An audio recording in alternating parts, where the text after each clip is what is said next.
Welcome to the Driveway Beers podcast with Mike and Alex. Thank you for joining us, and we hope you enjoy the show. Please like, subscribe, comment, and share on any platform that you're listening on. All right, welcome back to another show. Appreciate you hanging out with us. Before we get into what we're going to talk about today, quick note, please go to drivewaybeerspodcast.com and go ahead and click on our sponsor, Private Internet Access. The website's privateinternetaccess.com/drivewaybeers. That's our affiliate link. We do get a small commission when you sign up. The deal they have for our customers right now is 2 years for $55. That's about I believe it's $2.11 a month, maybe under that. I'm not a mathematician. The reason why I'm putting that out there, and why we have them as a commission-based sponsor. Now, we don't get paid directly from them on an episode basis. It's only if people click on the link and sign up. Now, if people would love to do that, that would be great for us. If not, that's fine too. But do look into a VPN for yourself. They're really inexpensive, and they do give you protection, especially with the holidays coming up.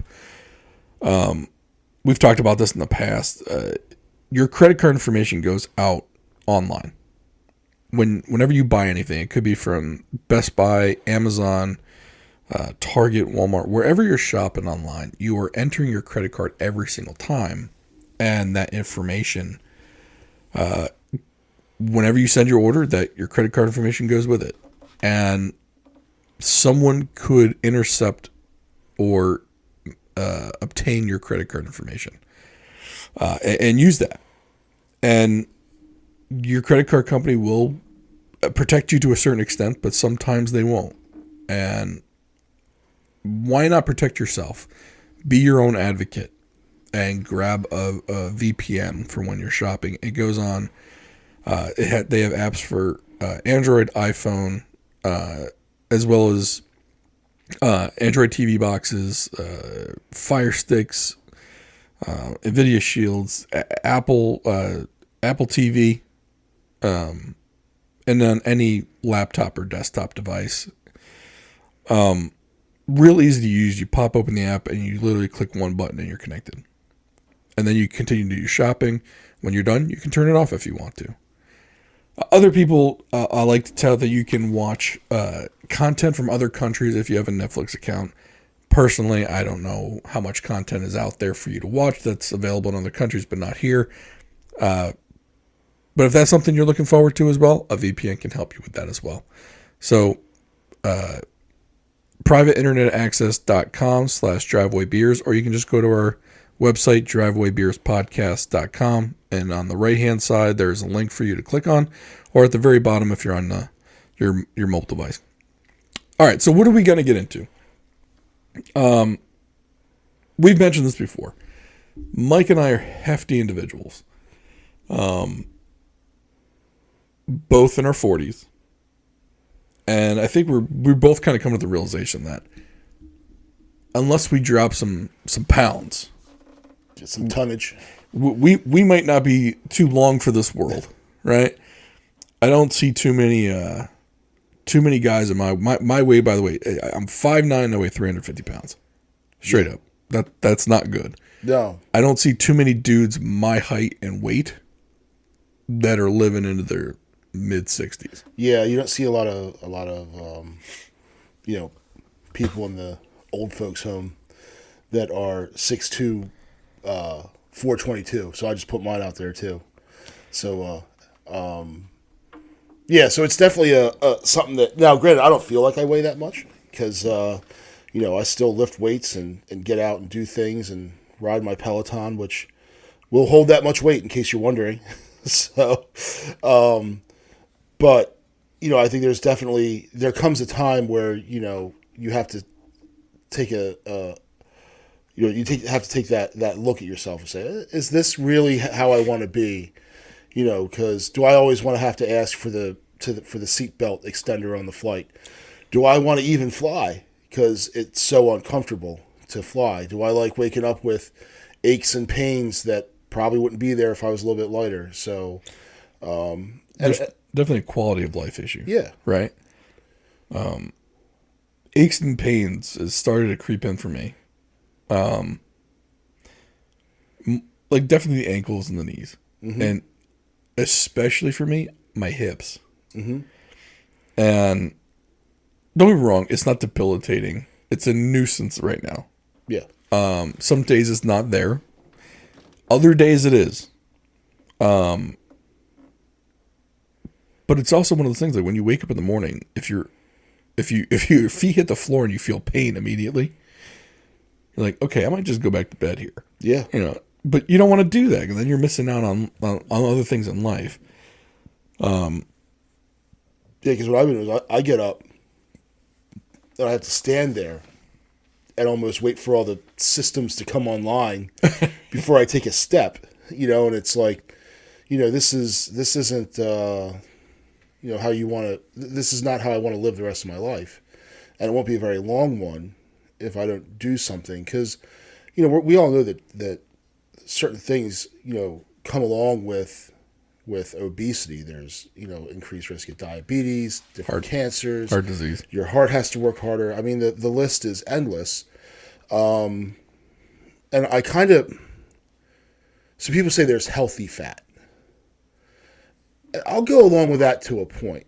Right. To a point. I think you kind of have to get off that elevator by the time it hits like the 300 mark. And let's not go and confuse ourselves and say, oh, well, offensive linemen, they weigh 325. Yeah, they're monsters. And they're 6'7". And they're yoked. And for a lot of them, it's a controlled weight. Yeah. Like and they have full medical departments at their disposal. Yeah. And they run sub 540s. Right. I don't do that.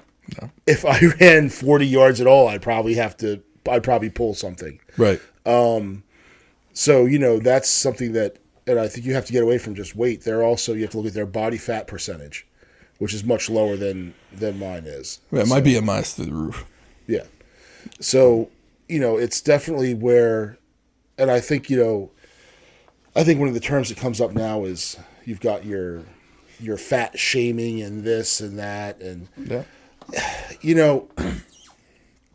Being a pretty much, lifelong fat kid, I get the sentiment. Mm-hmm.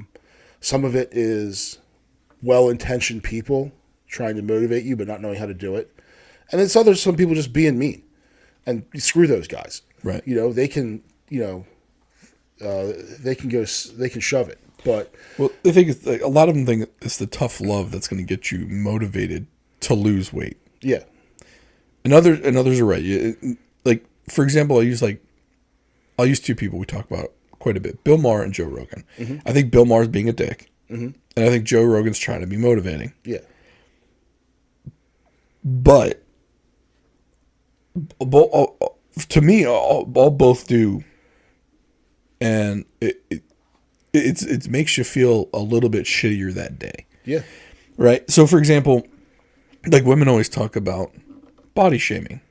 How the magazine, like the magazines always do that to girls, and they give them the ideal body image. It's not attainable. Blah blah. For guys, it's other guys telling you to get your shit together. Yeah. Like, that's how guys do it. It's a different way of doing the same thing. Right. Like, why don't you look like... But we don't say, why don't you look like this? We just tell you look like a piece of shit. Right. You're a slob. Right.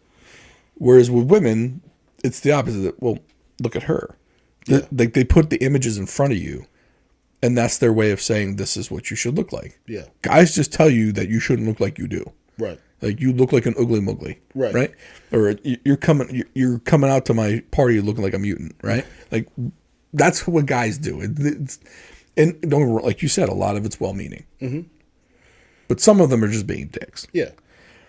And for some people, it's very motivating. I get that. But like the stuff we talked about in the past, you and I have tried the tried and true caloric deficit. Yeah. Don't eat this, paleo that, whole 30 this, right? We've tried these things. Maybe lost a couple pounds. The problem is a lot of those things They're not sustainable over the long haul. I don't want to eat grains all the time. I don't want to eat quinoa. Yeah. All right, I'm sorry, it tastes like garbage to me. Yeah, I'm not a big quinoa fan. I've tried it a whole bunch of different ways. Like the texture and the it has this almost it almost tastes like a damp basement. yeah. Yeah, it's exactly what it is. And you know how I get rid of that damp basement taste? Don't eat it. Butter. Bone. Right. You put all the fat back in it. Because butter makes everything better. You put the butter, which has all the fat and the salt, go right back in just to make it edible, which now makes it not healthy. It's like the salad. You drain the salad and the Caesar dressing or the ranch dressing, and now it's not healthy for you anymore. Right. Right. All right. So what are we bringing this up for? Well, now that we've finally come to the realization we have to do something. What is that something that we're going to do? For me, I had my eyes opened a little bit toward meeting up with a naturopathic doctor. So let me preface this. I went to my primary care doctor. My primary care doctor basically just told me to go to a nutritionist and caloric deficit, calories in, calories out. Simple math, right? That's what it is. That's what she told me over and over and over again. Now, I'm also I've had cancer in the past. My oncologist, same thing. Well, you got to walk a little more and you got to eat a little bit less. Like he never pushed it, but like every doctor I've ever gone to see, well, you got to lose weight. Yeah. Okay, I got that. Yeah. But certain things just aren't working. Mm-hmm. So what do naturopathic doctors do? They do blood tests that go a lot deeper than sugar levels, cortisol. But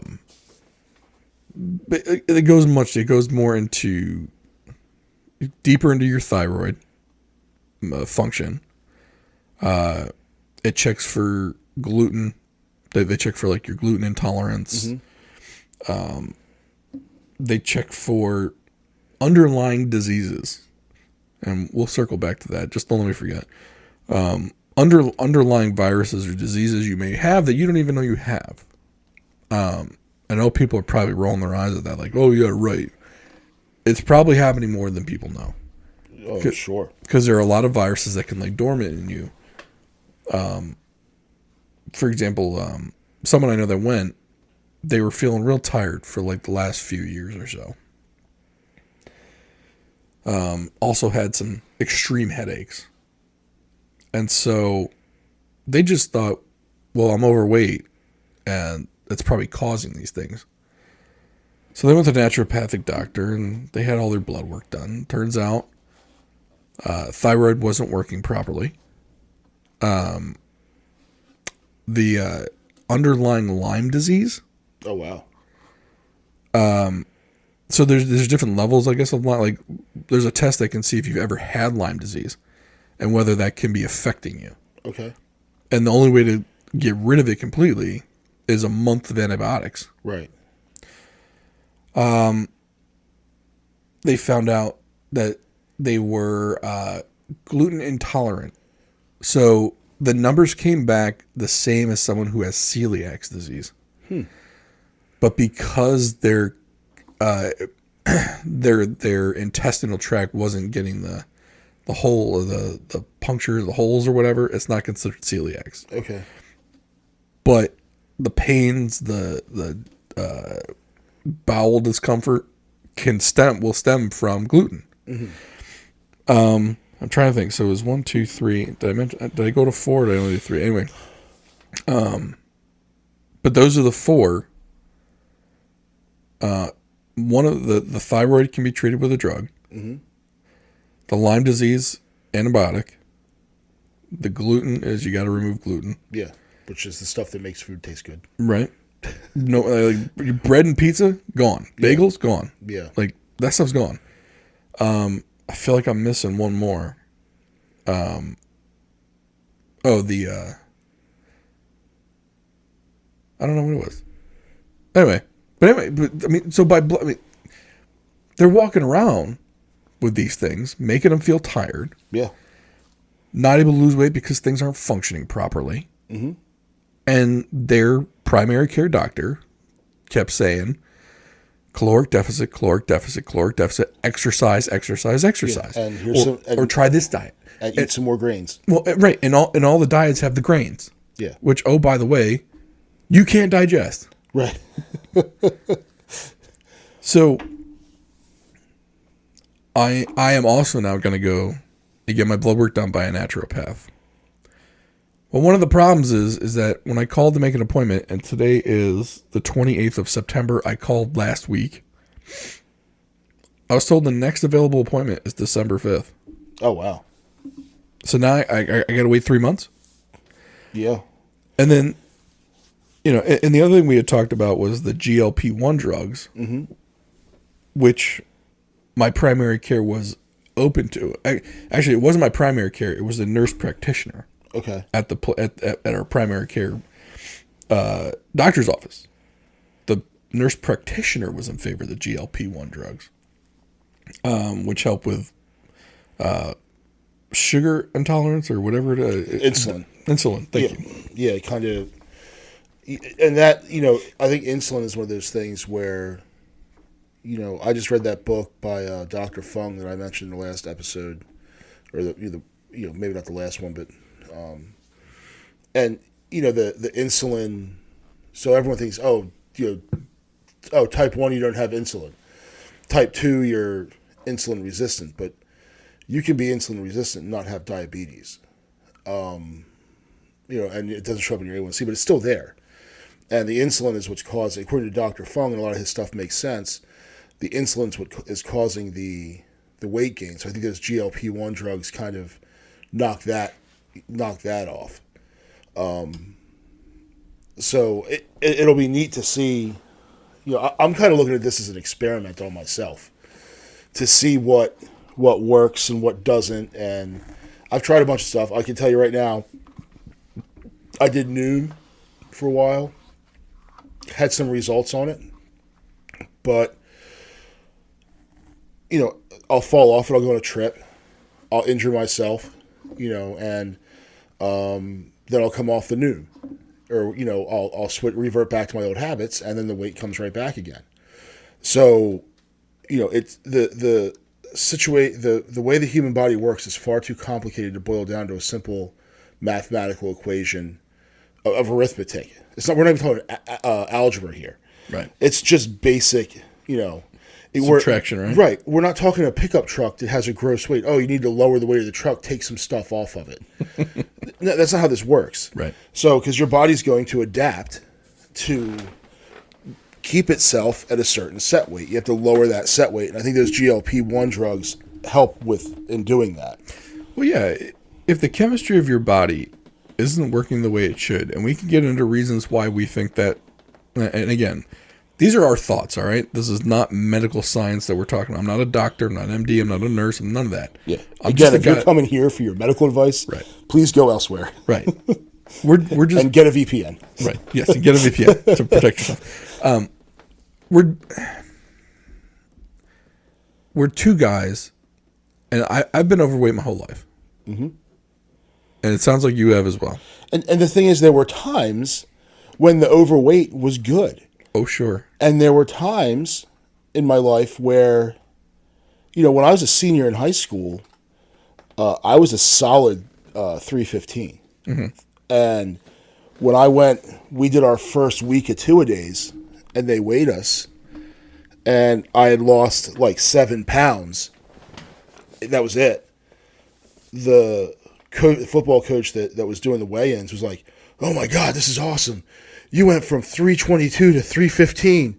You didn't drop 30 pounds. I was like, "Oh, I didn't? I thought I would drop more." And he's like, "No, this is great. This means you're like supposed to be this big." And being a, 6'2", 315-pound senior in high school on the football team worked out really well. Right. But, then I stopped playing football. I kept eating like I was playing football. And then let's add this lovely concoction called beer into that. Sure. And, let's start packing on pounds. Oh, and let's start smoking. That was a really great idea there I had for a while. And then things just start to, but when you're young, you can handle it, Right. But as you get older, certain things start slowing down, other things start breaking down, and here you are, 100 pounds heavier than, and that's just, it's not sustainable. It's not healthy. It's not good for you. It affects beyond your physical health as well. Right. There's definitely a mental aspect to this. It's like almost like an elephant on your. Like everyone talks about the elephant on your back if you can't run fast. Well, this is like an elephant on your head. Yeah. It makes like it makes walking around with that big old noggin on your shoulders a little bit more difficult to carry around. And don't get me wrong, the naturopath isn't the only way to go, right? I'm not saying that. I mean, my brother, he did the sleeve first, and then went to the lap band because the sleeve didn't help that much. Mm-hmm. He's dropped a ton of weight with it. Yeah. Like, me personally, I don't want to try surgery right now. I would like to try other things because even if I went through a surgery, if my internal body chemistry isn't what it needs to be, the surgery is going to be temporary. Yeah. My body chemistry, your internal body chemistry will always win out. Yeah.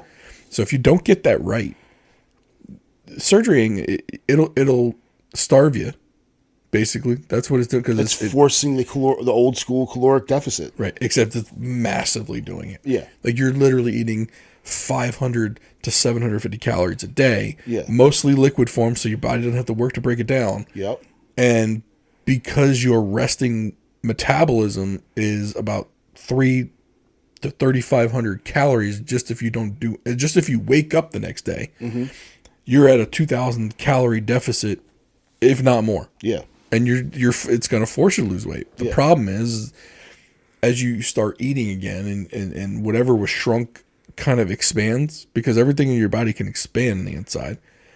Like when people have gastric bypass, basically that little part of the stomach they leave to still where the food goes, it can expand over time. Yeah. And you can literally have 2 stomachs that are huge. Yeah. I mean, don't be wrong, it will take time for that to get back there. But again, if your body chemistry isn't right, your success will be temporary. Yeah, I know a couple people that had those procedures done, and one dude dropped some weight, and then both guys gained it back. Not all of it, but some of it, because they find a way to defeat it. Right. I love to eat pizza. And, I could probably find a way to defeat it so I could eat more pizza. Well, some people end up doing it. They end up eating it. They get sick or it gets stuck in their throat, and you throw it up. Yeah. You basically, not that you're anorexic, because you're not trying to make yourself throw up. Right. But the end result's the same. Yeah. It goes down and comes back up. Mm-hmm. And you wanted it to go down. You didn't want it to come back up, and it did. Yeah. So at least for me, my major attempt here is going to be through body chemistry and find out, what isn't my body producing that it should. Now, when I was 29, I was diagnosed with Hodgkin's lymphoma. Had a bunch of drugs pumped into me, one of which was steroids. Yeah, and it was over a 24-week period.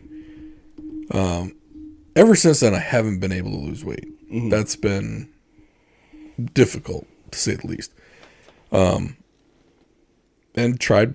Weight Watchers helped a little bit. I think I lost 20 pounds on Weight Watchers 1 year. And then you stopped doing it? And then you stop. And, because when you're out and about and you're young, newly married at the time, we were going out and doing things. And, I didn't want to log calories or points every time, right? Yeah.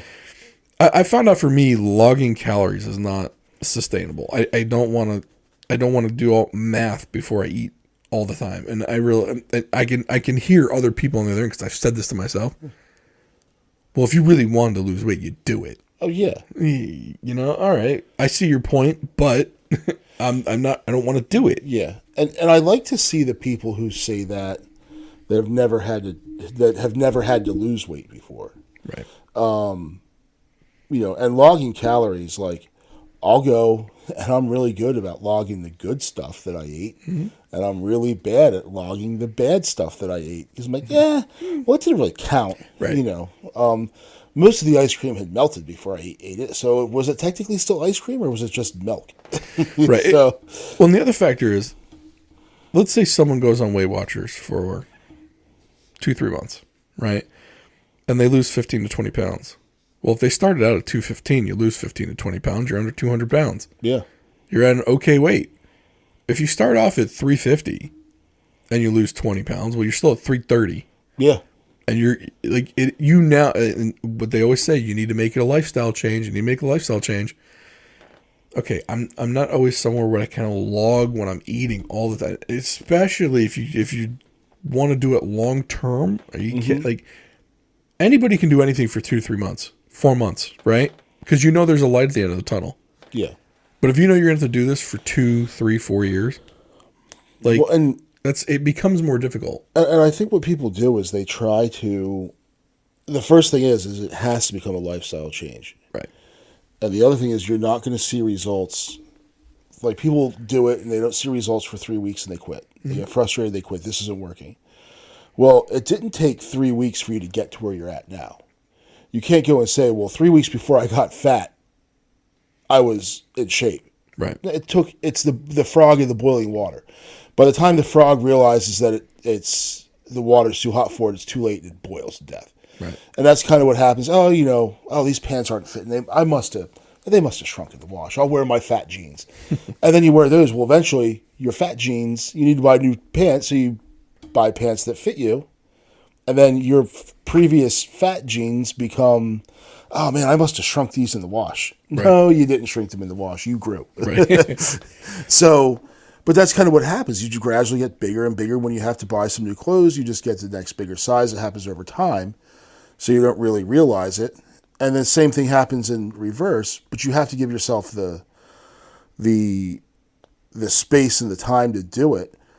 But I think with the logging calories, I think the idea is eventually you will learn, well, that cookie there has, X amount of calories. Right. Like the bag of gummy bears, okay? Gummy bears are great. I love gummy candy is my sweet of choice. That and Reese's Pieces or peanut butter M&Ms. But That's your list. That's a short list. Mine's a mile long. I'm not a sweets guy. I'm a salty, crunchy guy. If you give me the choice between potato chips or a brownie, potato chips all day. I'm going both. Sometimes it is nice to have the sweet and then the salty. So I don't mix. I don't like the mix. You finish I one. want sweet or salty. So I'll eat ice cream. Yeah. You know what goes really nice after you eat ice cream? It's a pretzel. Oh, yeah.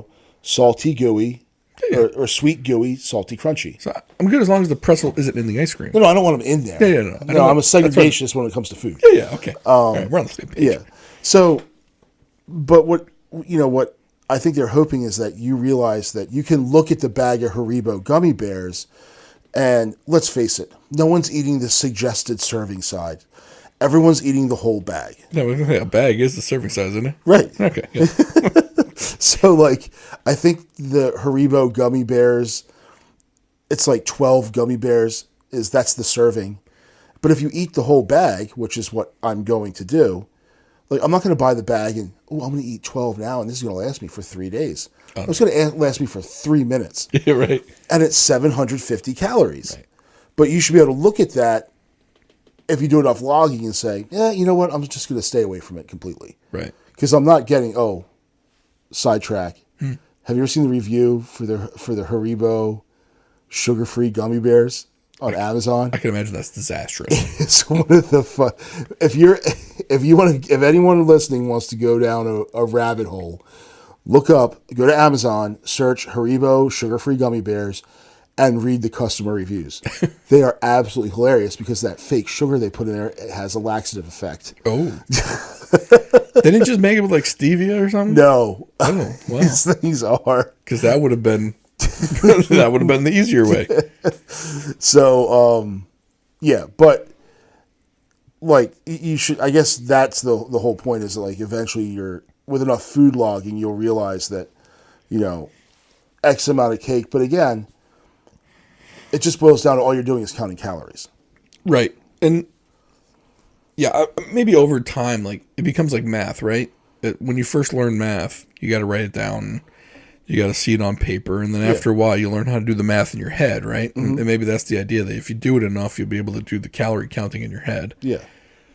Well, apparently, maybe I just didn't do it long enough because it never happened that way. And I just got frustrated with it. And, and then, of course, once you do the calorie counting and it doesn't work, the next suggestion is, well, you got to track your macros then.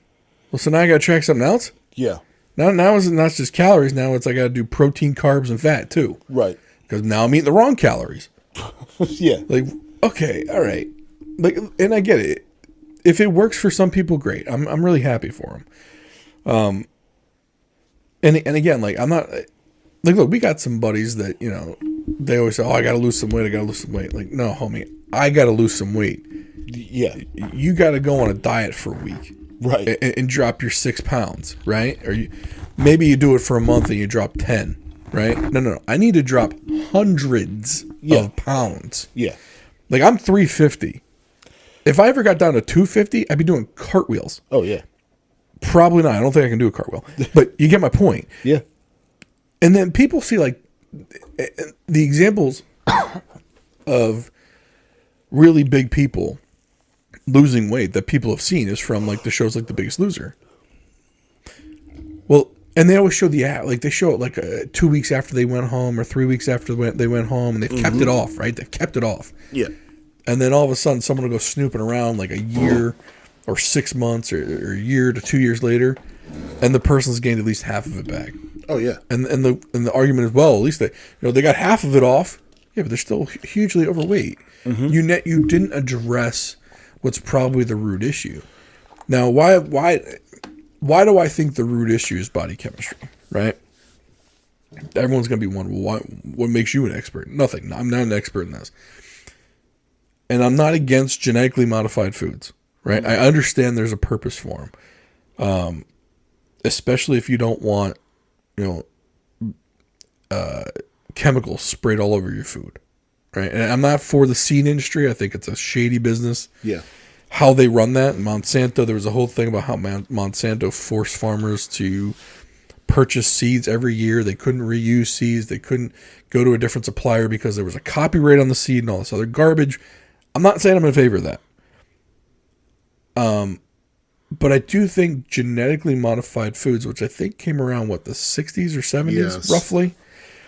And they became more widely used in the 80s and 90s, to the fact that like kids that were born in the 2000s have only had genetically modified foods. Yep. And granted, there's the organic push and all this other stuff where they try not to have, they try and advertise that they're not GMO foods. But everyone's had GMO foods. All right, I'm putting that out there.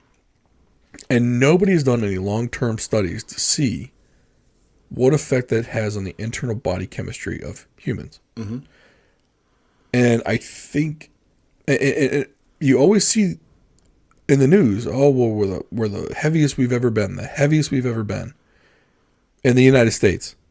In other countries, they don't use genetically modified foods. Correct. Their diets, I mean, look at the Asian countries, mm-hmm. Japan, China, Korea's, except for North Korea, they don't eat because right. They're being starved to death. Different story. Their diet is more of a rice-based diet. Yeah, starchy rice-based diet. Yes. They're also a much smaller population size. Mm-hmm.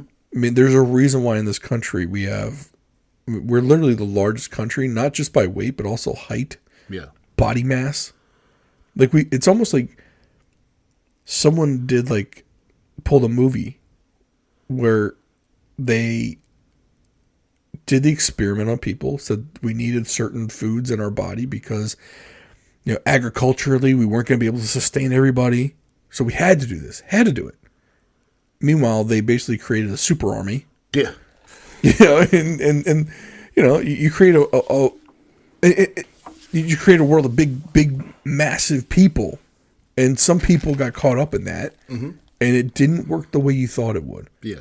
Did it create the big dudes who are 6'8" with huge muscles everywhere? You created basically the Hulk? Yeah, it worked for some of them. Yeah. But for other people, it didn't work out so well. And I think that is partially the reason.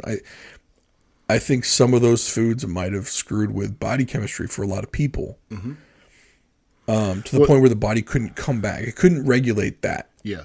Well, there's some other things that they've done, like, so when you look at, human beings have been eating wheat for a very long time.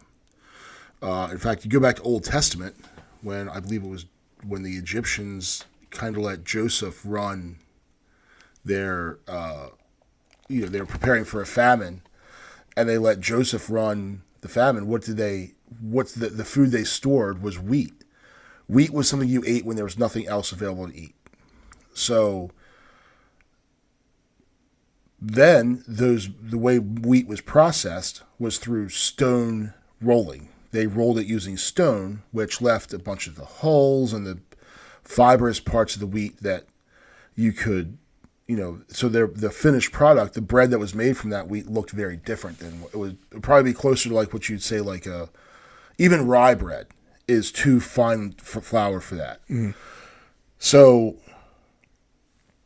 move up to modern times, you've now gone to industrial type rollers and grinders that's made out of steel, that's pulverizing it to a much finer flour. Also, they've switched to increase crop yields. They switched from the standard variety wheat to this dwarf wheat.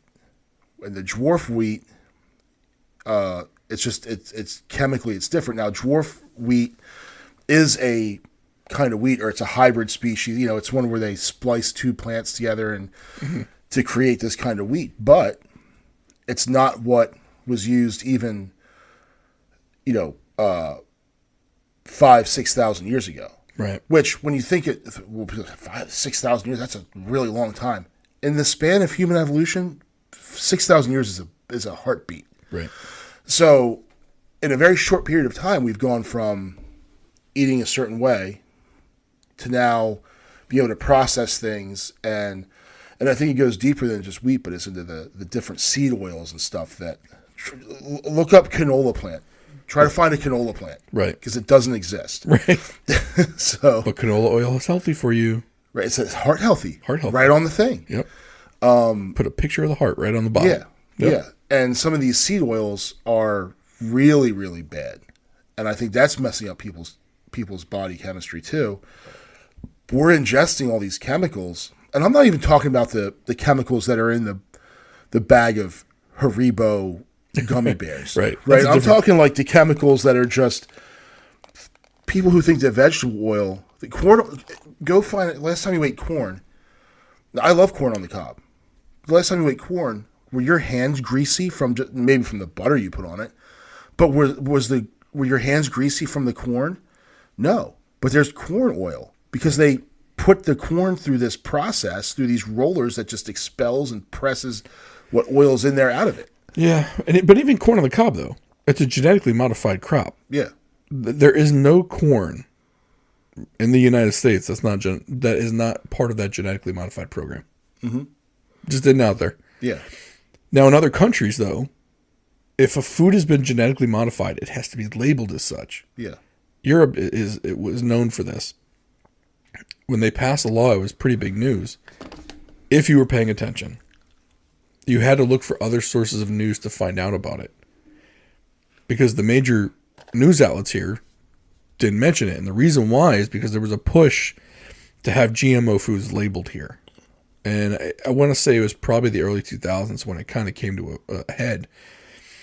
And of course, big food, the Tysons and the Monsantos and the Purdue's, not the Purdue's that killed you with OxyContin. We're talking about the Purdue, the chicken people now. Yeah. ConAgra. I mean, there are some very big names in the food industry, and we talk about big tech, and we talk about big telecom, and we talk about big pharma. Well, big food is another one. Yeah. And they have lobbyists that spend a lot of money to make sure that it is not widely publicized that you're eating genetically modified food. Mm-hmm. It is why when you go to a butcher, the words GMO are not stamped on the packaging of your steak. Won't find it. Yeah. Now, there might be some grocery stores that maybe do it because it's part of their brand and image. Mm-hmm. But I don't even think Whole Foods does it. Yeah. And that's as hipster as it comes. Yeah.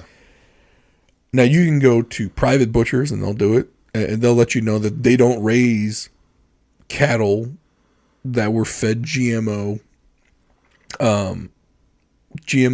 corn and not shot up with antibiotics. Yeah. Like those are the two big ones for cows. Mm-hmm. Yeah, for any, cows, well, mainly the big, I guess, pork, beef, and chicken. Right. You'll see the thing that made me laugh was when they had when Purdue was talking about their chickens that got no antibiotics and they weren't genetically modified, and they ate a veggie diet. And I'm like, wait, chickens are scavengers. They eat bugs. Right. You ever see a chicken get a hold of a mouse? A chicken will F up a mouse and eat it. Like just gulp it down. Right. So chickens will literally eat whatever it can peck and get its little beak on. So when they said all veggie diet, I'm like, that's just dumb. So you just it's corn. Yeah. It's genetically modified corn they're giving them. Right. So, yeah, they might not be pumping the steroids into the chicken, but the chicken's getting them from the corn. Yeah. I think Vice did a story where they showed like the massive chicken coops. Mm-hmm. And anyone who's driven through a countryside, like for us it's Delaware, right? Yeah, Eastern Shore. Purdue Farm Yeah. Purdue Farm's big out there. They own almost all the farms in Delaware. Yep. And you see those really long and short kind of, they're not huts. It looks almost like a Nissan hut. They're rounded. They've got big fans on either end. Or there'll be huge ventilation systems. Yes. And the reason why they do that is to keep, the ventilation is there to keep the disease out. Yeah. But the corn, the feed that they're given has the antibiotics in it. Mm-hmm. So, are they technically shooting them with antibiotics? No. Right. But their feed might contain them. Right. Or the feed that was grown for them might contain it. Mm-hmm. And that's how they get around all this stuff. Yeah. Wording is everything for these people. So, they can say, oh, we don't give antibiotics and we don't do, oh, yeah, but you're feeding it stuff that puts it into their body anyway. Yeah. Because they showed pictures of these chickens. They can't walk. Well, so the one thing they do is they cut their beaks off, so they can't peck each other. So their little stub beaks can only eat, and then they just fatten them up. And then if you look at the chicken breasts that you get from these things, they're enormous. Right. Like you're like, damn, this chicken must have been like pushing up like 400 pounds on the bench. Like, look at this, because a chicken breast is pretty much a chicken peck. Right. Yeah. So, so whatever was it put in that chicken is now going into you. Yeah. Right.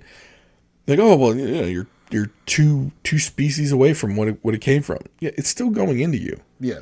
You can't tell me that hasn't screwed with internal body chemistry in humans. Mm-hmm. Yeah, and that's the chicken in its least. So when you go and buy the chicken, now to me the most not disgusting, but unappetizing, boring food on the planet is a boneless, skinless chicken breast. I can't stand them. To me, they have very limited uses to me. Chicken parm's one of them. Anything you want to do, chicken cutlets. I am a fan of the skinless, boneless thighs. Pretty much switched over because they just hold their moisture, especially for prepping food. They last. You can reheat them better. Had them tonight for dinner. Yeah. I marinated them with some Italian dressing and some barbecue sauce. Yep. Marinated them for about 3 hours and put them on the grill. Yep. Delicious. There you go. Yep. I have mine sitting in the fridge right now with Goya Mojo Criollo sauce. Listen, I'm doing chicken wings. And I think either tomorrow or the next day. Mm-hmm. I got to pull them out of the freezer tonight. I got to remember to do that. Yeah. Going to grill those up too. Look.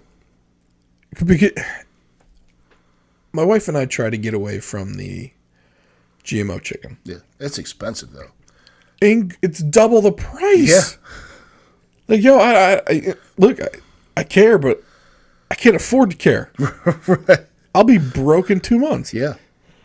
So I eat the Arnold Schwarzenegger chicken. Yeah. You know, juiced up to no end. Yeah. And I eat it because that's what's available. And, you know, my wife doesn't eat red meat. Mm-hmm. So, but even if what am I going to do? Get the non-GMO beef too? Yeah. Double that price too? Listen, right now, nobody can afford any of it. $35 a pound ribeye. Right. So, yeah, I'm a person that knows what's going into the food, but you got to eat it anyway. And everyone's like, no, you don't. You can eat salads and you can eat grains. And, well, my wife can't eat grains anymore. Yeah. You know, I probably can't eat grains anymore either. Yeah, a lot of people that, like, one spouse will have a gluten sensitivity issue. They'll switch. That means you both have it. Easier to switch the whole family, and everyone ends up feeling better. Everyone. So, you know, there's something to it. Gluten is not something we were evolved to digest anyway. But people have been eating bread for years. Yeah. Now it's got gluten and nobody can digest it? Well, I think the problem is that when they weren't eating it in the quantities that we eat it now. That's a huge point right there. So, like, now we went to New York this past weekend. Well, we're on Long Island, so what are we going to get? Bagels. Now, now these are the best bagels in the world. I've become a food snob, a bagel snob, and a pizza snob, and I'm sorry, there's very few places that can compare. So while I'm there, I'm getting them. And New York and New Jersey are the only two places in my mind that have the best bagels and pizza. Yeah. Everywhere else is second. It's coming in second. Yeah, second. And it's not even close. Yeah. So I got the bagels. We ate them. I had 3 of them. They were delicious. Listen, when you go up there and you only get it once every 3 months, you're eating 3 of them. So, but the thing is, when I ate them, like, it even bothers me. I don't have any documented gluten allergies. I can eat it whenever I want. But when I put that much into the system, you probably have the runs. Yeah, a little bit. Yeah, I got the bloaty, gassy, farty feeling, and it passed. But still, it's from something. Right. It's not from the butter and the cream cheese. No, it's from the gluten in the bagel. And now, is it like, will I go to New York and say, oh, I'm not going to eat a bagel because I got the runs from eating a bagel once? No. I'm going to double down on it. I'm going to take that as part of it. But it's not chronic where it's something that affects me all the time. But let me ask you something. If you went to a doctor and they said that your body can't digest gluten, would I still eat the bagel? That's the question. Yes. Would you? See, I wouldn't. Yeah, when I was up there, yeah. Now, would I eat one down here? Right. A subpar BS fake me out bagel? Right. No. Yeah, no, I got you. And it's one of those things where, like, when I am being good, like, people say, oh, you can, like, you find all these recipes. Go on a little search and search for, like, paleo pancakes. Oh, God. Or this, and they give you all these fake recipes. And to me, like, I'd rather just not eat it. You know? Right. You can have sugar-free ice cream. No thanks. I just won't eat ice cream. Right. Like, if it comes to that, I either want to eat real ice cream or I'm not going to eat it at all. Yeah. You know, I'm not eating sugar-free syrup. Syrup is sugar. Well, I mean, the other part, like, even like the gluten-free, like, for breakfast, I eat Jimmy Dean croissant, sausage, egg, and cheese biscuits. Mm-hmm. From frozen. I put them in the microwave. They're real easy to make, right? Yeah. Like, if I ever became gluten intolerant, I want stuff like that I can still make quickly to fit in my schedule. Now, what would I do? I'd probably make it, throw the bun, and throw the croissant away, and just eat 2 sausage and cheese things. Yeah. All right, problem solved, right?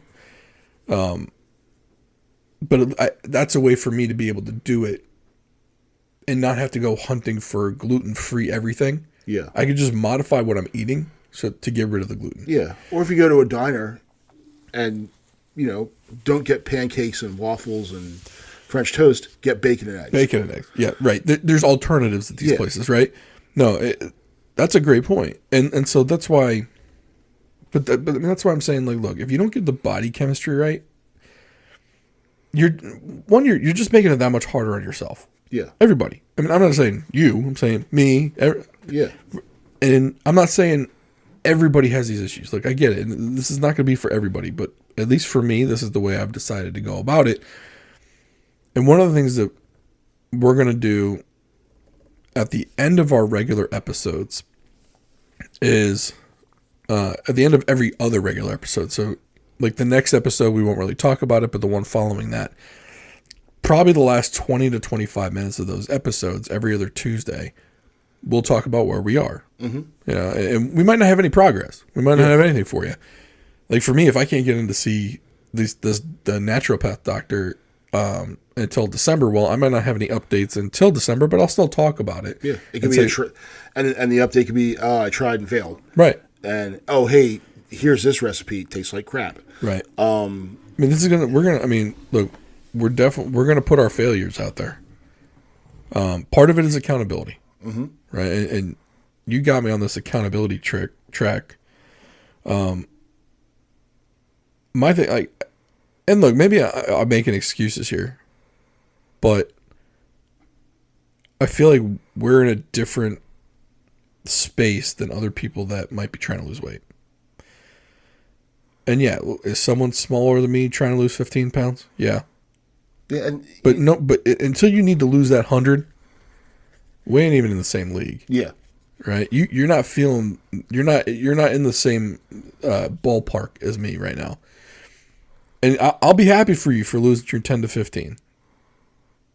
But I got to drive a different car here. Yeah. And I don't. Sometimes I feel like with other people who need to lose less weight, when they're in the group or whatever, to me it's a little bit antagonizing. Like, I get it, dude. You did great. I'm happy for you, and I get it. You're trying to motivate me. I do, but again, you're not on this. You're not on this path. Yeah. You've never had to be on this path. You've never had to walk with this much weight on you. And your strategies may not work for me. Right. So I need you to look, congratulations to you. Mm-hmm. I'm happy for you. But sometimes I feel and they're just trying to be helpful. It's not them. It's in my head. Right. That I can't take the motivation from someone that doesn't need to lose 100 pounds or so. Mm-hmm. I get that. I'm not saying they're bad people. They're doing what they think. They're trying to be encouraging. Yeah. They're trying to do the right thing. I get that. I'm not putting it on them. Putting it on me. Yeah. In my headspace, I want to choke them out. I've punched you numerous times in my head. Yes. So sorry about that. Yeah. But yeah, and whoever wants to come along with us, even if you are that 15-pound guy, just know that Alex has punched you out in his head numerous times. Right. But come along and share your trials and tribulations and successes and failures. Because I think it's important that, for me, it's definitely accountability. And it's also, if I can help someone else, even a complete stranger, then, hey, great, come on, let's go. It's good if we could all make each other better. And, they say one of the things I love to say is that, the best time to plant a tree is 30 years ago. The second best time to do it's right now. Right. And, so that's where I'm planting this tree now. Let's start digging a hole. Well, yeah, I mean, part of the reason why we put this, where we're putting this out there is for our own accountability. It's out there.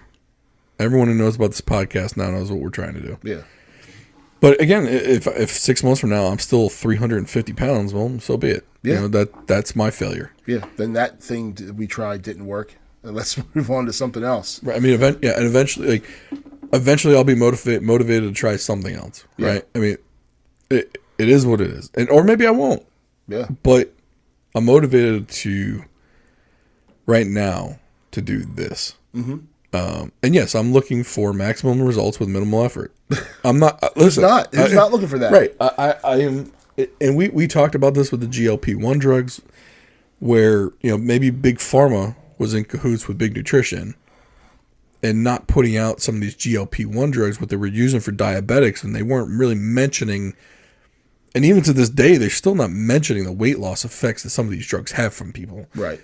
Because the nutrition industry, which some of these big pharma companies are in on when they're distributing their vitamins and their nutritional supplements and their drinks and their and the Coca-Colas and the Pepsis, who's putting out all their drinks and their weight loss systems and just if you want, look who owns Nutrisystems and SlimFast, and everyone's got their hand out to keep you just fat enough to where you need to keep trying to lose weight. Yeah.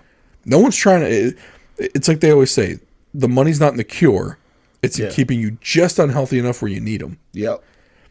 And maybe going to a different type of doctor to look at my blood work in depth and maybe look at some things that my other doctors just weren't looking into. Maybe I'm not saying there's a magic bullet, but maybe there's a couple of bullets that can work together to make this a lot easier than it needs to be. Yeah. And that's all I'm saying. So every other week, we're going to give you an update of where we are. So again, it won't be, this is the first episode we're doing it. 2 weeks from now, we'll give you an update. So it's not going to be every episode. Maybe I can put something in the description. And maybe we'll expand this, but maybe we'll put a forum up on the website so that people can kind of come along for the journey. Maybe it'll be like a members thing where, I don't know. We'll figure something out. But yeah, if it's really good, it'll be behind the paywall. Like, I'm all about earning some bucks on this thing. You know what I mean? Everyone else is. Yeah. Except we're not going to help you lose the weight. We're just going to tell you how we're not losing weight. Right. How you should feel great about yourself. Don't try this. Right. Don't spend the afternoon eating oatmeal cream pies like I did the other day. So listen, I could eat an oatmeal cream pie right now. I'm not going to lie to you. They're delicious. I should have brought some. You should have. You got to up your game. Yeah. Let's put the period on the end of this sentence with oatmeal cream pie. Great way to end this one. Well, thank you for listening. Please like, subscribe, comment, share. And if you're in the same boat that we are, definitely put a comment. I think the only place you can really comment is either Rumble or YouTube, where our non-video video episodes are. Right.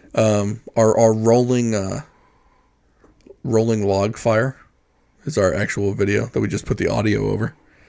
But go ahead and put a comment down. If you've been struggling with your weight, you need to lose 100. Maybe you need to lose 200. Let us know. Maybe do that behind a VPN with private internet access. PrivateInternetAccess.com/drivewaybeers or go to drivewaybeerspodcast.com/ on the right hand side, click on the link. That's what I meant to say. Oh well, we're not professionals. All right. Thank you for hanging out with us, and we'll talk to you soon.